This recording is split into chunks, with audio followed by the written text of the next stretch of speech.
Okay, so getting back into our coverage over the absolute universe, we're going to pick up with issue number 4. Now, with the 4th issue, we're really focusing more on Lois Lane right now, interviewing different people who may had contact with Kal-El over the years that he has been on Earth. Now, for Lois Lane, her main goal right now is to just find Kal-El. She wants to find him so badly, but these people are not really trying to give any pieces of information that could possibly help her to find Kal-El. Instead, they all kind of realize why she wants to find Kal-El, because this man had possibly inspired her. And so for Jason Aaron, is him trying to say right now, like, look at what Kal-El did on Earth in a very short period of time. That this man was able to inspire people, to bring hope in their world. And for Lois Lane, kind of seems like she's now being inspired as well, but she also wants to find him. She's very intrigued by him.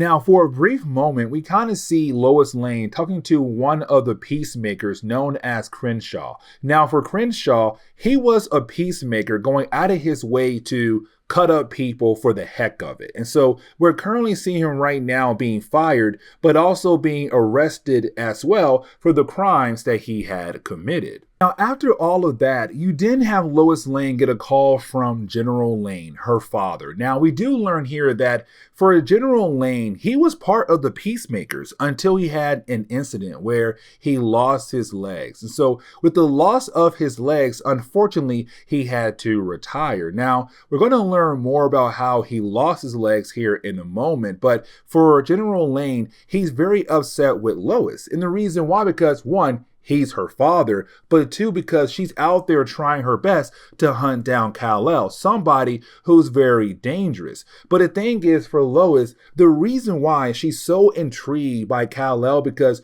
this man has so many different types of powers, can do so many different types of things. But the problem is, he has showed her that he is not a killer.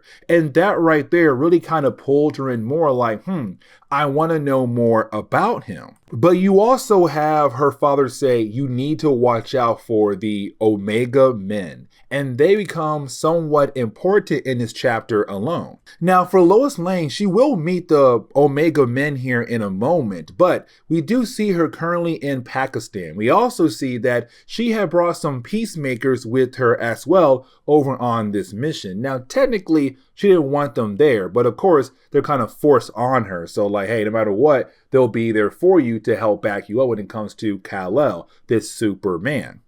Now, we do pick up with Christopher Smith. Now, for Christopher Smith, he's one of the peacemakers for the entire Lazarus Corporation. Now, in an earlier storyline, we had talked just briefly about Brainiac as some guy who currently controls the computer system for the entire corporation, but also for the different agents. When it comes time for them to write their reports on different incidents, they go to him to kind of help out with the reports. The problem is that for Brainiac, he always tries to change what exactly happened in your reports to make you look good. So for example, for Smith here, he fought against Superman in an earlier storyline, but he lost that battle. And so for Brainiac, he's saying, no, you didn't lose that battle. What actually happened is that your weapons malfunctioned. That is why you lost to Superman. Now for Smith, he's kind of like, no, I'm trying my best right now to tell you the real story, but he is being ignored by Brainiac.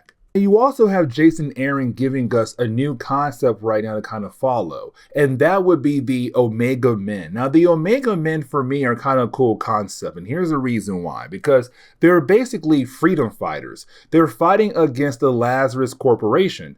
As we all know, for the Lazarus Corporation, they go after impoverished workers across the world. And so for the Omega Men, they stand up for those workers against the corporation, but also other people who may use them for different reasons across the world. And so for different authorities across the world, but also for the Lazarus Corporation, they have labeled the Omega Men as terrorists. But for the freedom fighters, they're heroes because these heroes are standing up for them. Now, one of their members is Jimmy Olsen because the Jimmy, he believes that he can convince Lois Lane to leave the corporation behind and join him in the Omega Men to fight against all the bad things across the world. And so for Jimmy, at first, he was trying his best to sneak up on her, but she knew that she was being followed, so she got the jump on him. And so it kind of leads into this conversation. But for Jimmy, he's not alone. You see, for Jimmy, he was not alone because he was also there with another agent of the Omega Men, and that will be Primus. Now, for Primus, her main goal right now is to kill off Lois Lane. Matter of fact, that was their mission, to kill off Lois. But for Jimmy, he believes he can bring her over to their side.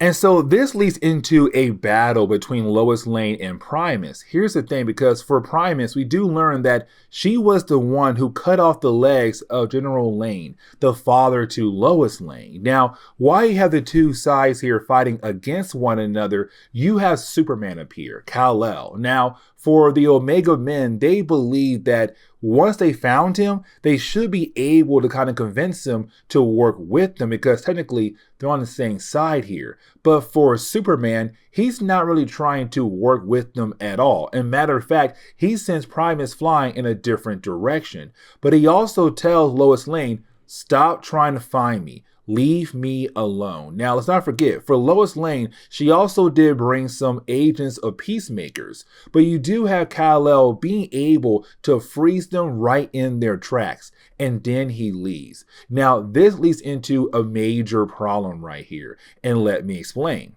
Because with all those different peacemakers, one of them was Christopher Smith, the same agent who lost to Kal-El in a previous storyline. So once again, he was just now embarrassed by Kal-El by being frozen in place. Here comes the big problem though, because even though he was frozen, he can still hear everything happening around him. And so you had all these different low-class workers walk out of their homes and begin to make fun of these different agents being frozen, including Christopher Smith. And so because of that right there, once he was thawed out, he was so mad at them, he went on a rampage, using his gun to kill off a bunch of innocent people in that area.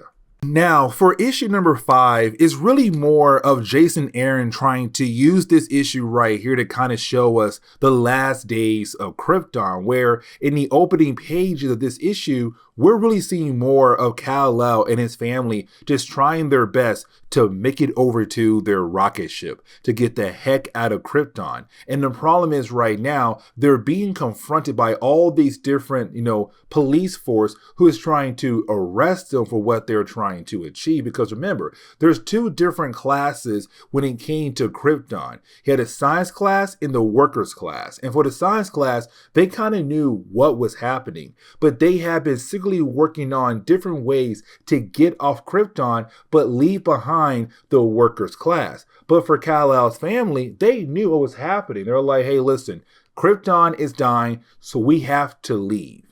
And when it comes to Lara, we have to remember that she was great with machines, that she could build almost anything. And so thanks to her, she was the one who had built their rocket ship, but she made sure it was big enough to at least take a few other people with them. Now for Lara, she hates the idea that she can't save everybody. But for Jor-El, it's kind of like, we can't stay here anymore. We can only save who we can save, who we have room for. So they have to leave now. We're getting into the last day of Krypton right now. But back in the present day, we see Kal-El just being angry because he just heard what Smith did at the end of the last chapter, killing off all those innocent people. So now you have Kal-El on a hunt for Smith, just tearing through one of these bases, hoping to find him. Now, let's not forget, for Kal-El, he has this armor suit that's being controlled by this AI system known as Soul. And so for Soul, he's trying to tell Kal-El like, hey, listen,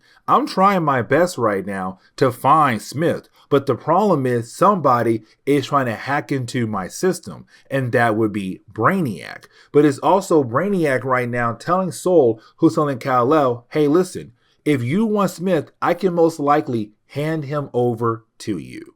But getting back into the flashback, we kind of pick up again on the last day of Krypton, where you have Kal-El, his family, and their friends and family trying their best to escape, to get off Krypton. The problem is that you also had a scientist who knew what was happening with Krypton also trying to escape. But their ships didn't make it. Now, for Lara, at first, it did seem like her ship was going to make it until it was blown up. Now, with it getting blown up, it's kind of like, dang, that's it for them. But when it came to Lara, what she did was she gave each person who was on that ship an AI armor suit, the same one Kal-El wears in the present day. But also, that suit can give you your own kind of spaceship to kind of survive out there, to continue on to try to escape Krypton. And so, for every single person, it seemed like, okay, they're going to make it. Now, Kal-El, he was in his own spaceship, his parents in a different one. But after Krypton blew up, it kind of seemed like he was the only person to survive, being able to get the heck out of there. And of course, he went over to Earth. Now, the very last page is us seeing Kal-El heading over to Smallville. So that means the next story arc could be him really meeting the Kents and kind of building a bond with them. We don't know just yet. But with all that being said, guys, please leave me a like down below and subscribe. But guys, see y'all next time. Later.